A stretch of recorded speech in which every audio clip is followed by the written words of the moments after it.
This is the tutorial for Hall of Eternity. In the first room you have Spearmen, so you've seen these before. Super armor likes to stab you. Just kill them.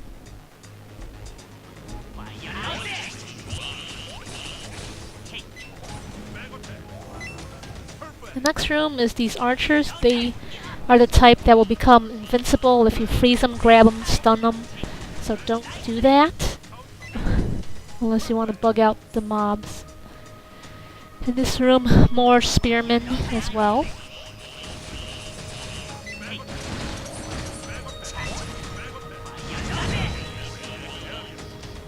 In the next room you have a boss. He's a fire guy. He's one of those teleporter things. You want to start off holding him. He summons a shield.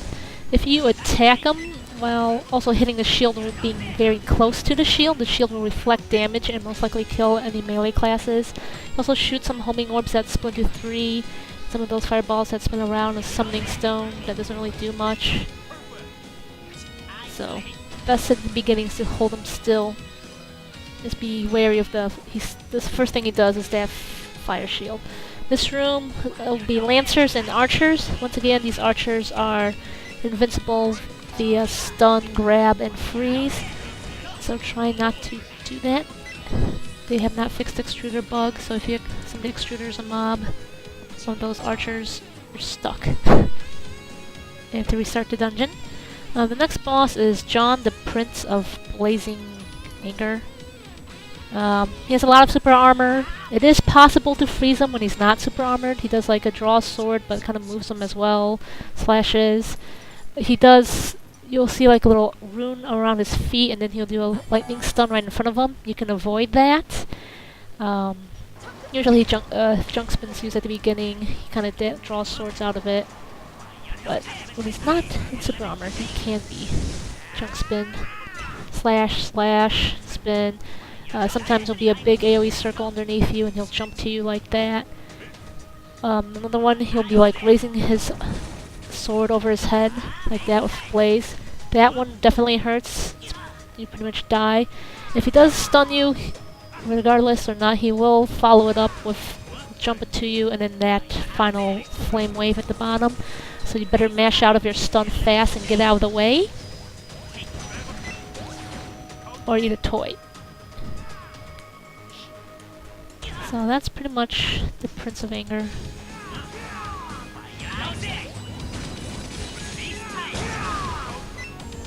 Lots of super armor. The only times I managed to freeze him, I didn't manage to freeze him this turn, is if he's not super armored. If the super armor's worn off.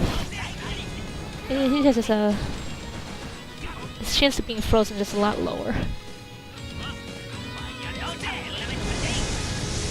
Okay, the next room, it's the ice harpy person.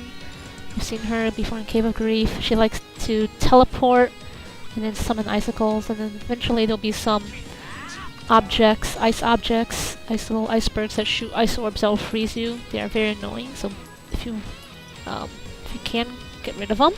The best thing is to keep her juggled. She can't teleport out of juggles, or if you have a grab at the beginning, grab her. Junk spin's very nice for this dungeon.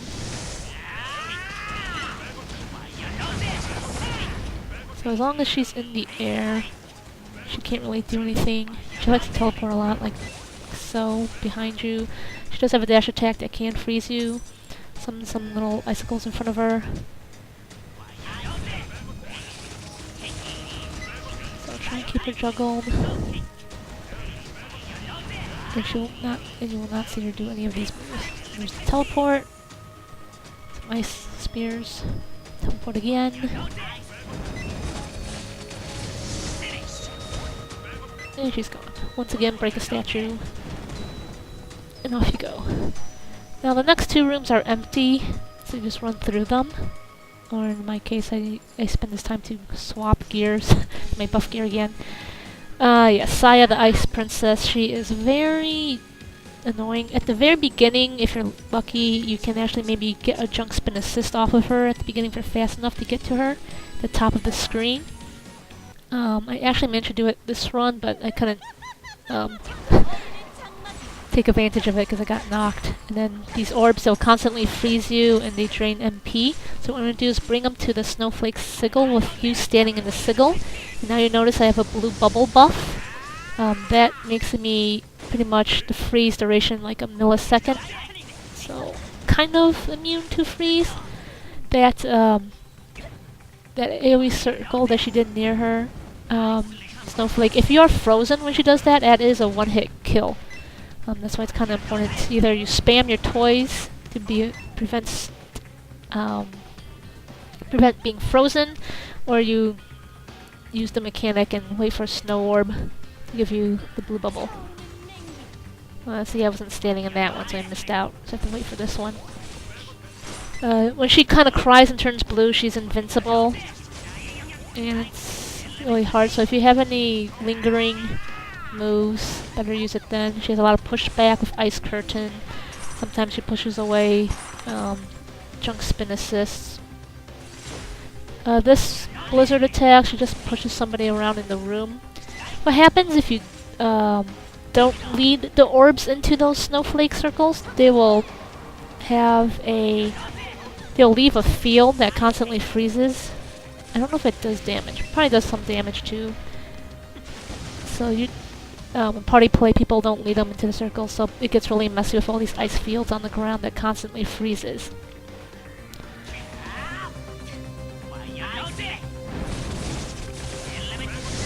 So pushback's annoying, makes it hard to grab holds. I think right here is when I kind of showcase what happens if you leave the orb without hitting a snowflake.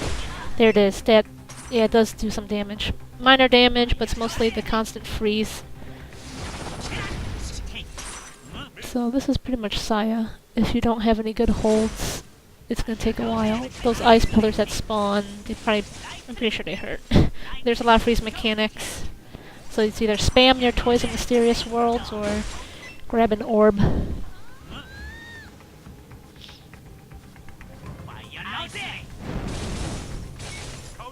She usually likes to push back with Ice Curtain after she cries, but sometimes she doesn't.